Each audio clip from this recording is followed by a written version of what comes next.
but you can see the block is kind of wet at the bottom of that bolt where it's kind of rusty. And that is the thermostat housing bolt, and it's wet. And if you look on my floor, you will see orange coolant.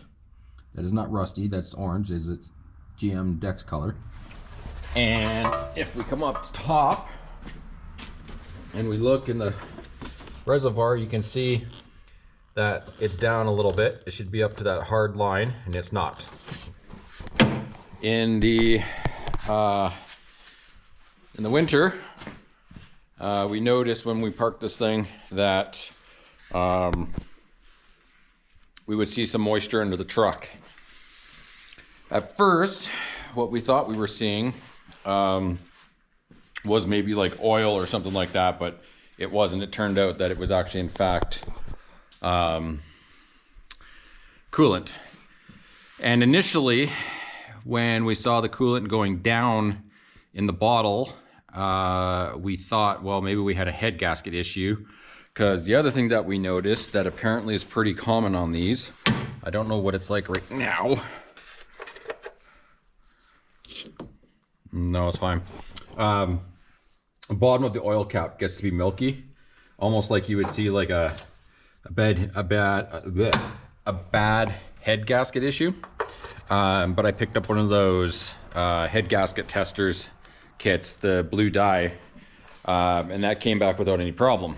So we basically, through the winter, kept an eye on the fluid and just topped it off as it was needed. The truck never showed any issues with heating, getting too hot, staying too cold. So we're just like, well, my truck was in the shop, so we couldn't really get into diving into this one. And I also don't like, as I've said many times in the past, I do not like working on the coolant system of vehicles in the dead of winter. I find that when they're working, you leave them and then deal with it when it's warmer out.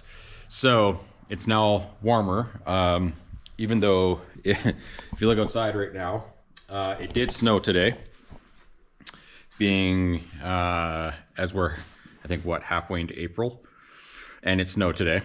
So, but it's generally stays above zero, and it's been like plus 10 or so, so it's been pretty warm, so I'm not too concerned. So what we did is we picked up a new housing, thermostat housing, which comes with the thermostat and the O-ring. We picked up a new lower radiator hose, because in my mind, if you're in there and you're pulling it off, just replace it.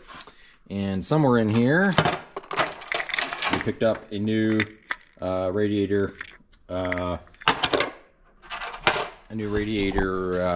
cap. So we're going to be doing thermostat housing, lower rad hose, and the rad cap. So that should seal everything off. Now, the hard part about this isn't so much being hard, it's just you got to drain coolant, so you're going to make a bit of a mess doing that. You may have to replace some coolant, so keep that in mind. Otherwise, it shouldn't be that difficult of a job. Once I have the hose off, it's pretty tight for the one bolt on the thermostat housing, so I'm hoping I can sneak a socket and a swivel, or just a socket in there. I'd really prefer not have to go that far into pulling the alternator out, so I'm hoping I can get at that. So going to get my bucket set up, going to get the lower rad hose off, get the coolant drained, and then we'll do, then once I have that off, then I can show you what it looks like down there a little bit better, and taking that off and seeing what I may find. When I first looked at it, it almost looked like there was like paper towel on the bolt, so I don't know if someone had tried to like just cover it and mask it and stop it from making a mess on the ground, and then it just decided to just obviously get too wet and just start leaking. I don't know. I'll know more once I get in there. So I'm gonna get the coolant, the lower hose off, and then we'll go from there and bring you guys back. Well, I had a visitor for a little bit, so I got a little bit delayed, but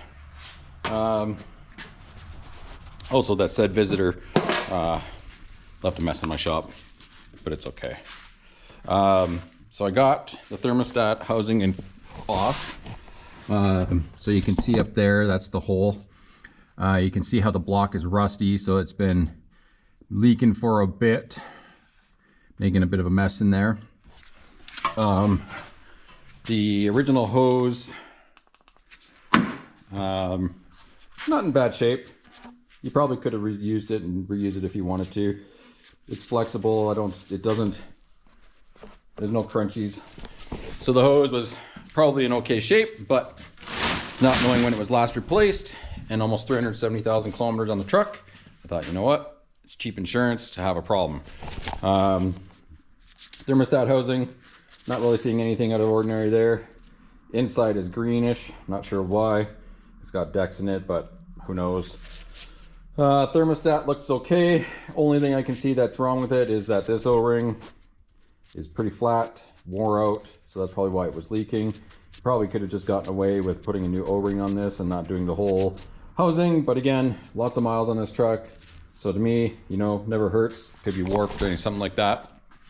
So we don't need that anymore. So we got the new one right here, and you can see the O-ring sticks up a little bit further. It's a bit more proud of that surface, so that's good.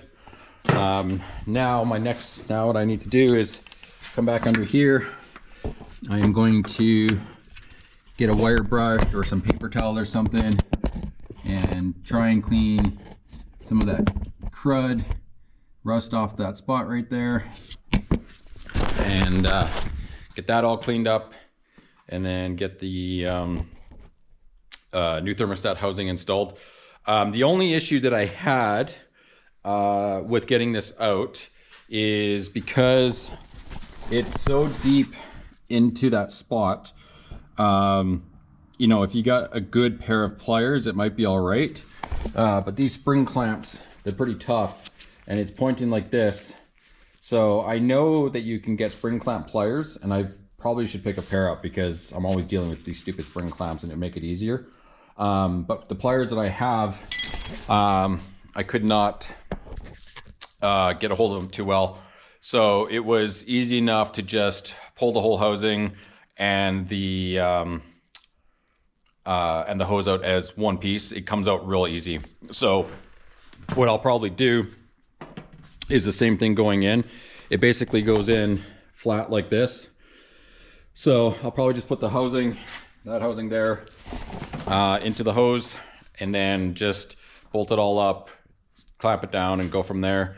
Be pretty easy. And then reconnect it to the radiator, and then get the coolant going back in this one and getting this job done. So just going to get all that parts together, get it bolted in nice and good, and get the coolant back in it. Okay, so we got everything back installed. Thermostat housing, thermostat, it's all good to go. Looking for my light. There it is. So everything's reinstalled. So new radiator cap installed. I got the fluid topped off just slightly over because I don't know how much is leaking, or not leaking, but how much was leaked out during the install. You can see back in there, it's nice and dry, no longer leaking. So that's good. The one thing that I'm going to mention is that when I was putting this together, let's see if I can dig out, where's the old housing? Is it still over here? Nope. Okay. I do not know where. That's weird. Could have sworn I threw it in here and kept it on top, but here it is. So this is the old housing. When I was putting the radiator hose on here, between the tolerances of the radiator hose and this, I could not get it off easily, and I actually had to take a hammer to the edges here to get the new one off the new hose. Because what will happen is, and so when you're installing it, you want to make sure that this is clocked and the hose is clocked the right way, because if you don't and you go to put it in, you can't turn this physically by hand. You'll have to take the housing off and you'll have to start all over. So pretty simple job on this.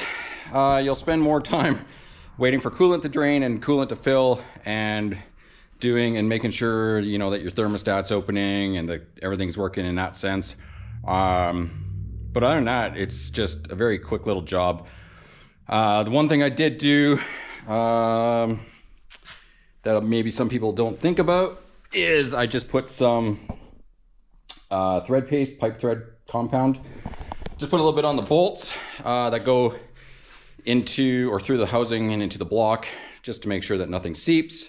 I had to use just a little bit of red grease to hold the O-ring in because it kept falling out. But other than that, I'm going to knock this one off the list. I will have the driver let me know if they see or have any issues. But I've had it running now for about 10-15 minutes and haven't seen any issues. So I'm going to say that this one is good. So job is complete and leaks are gone. So thanks for watching. See you in the next one.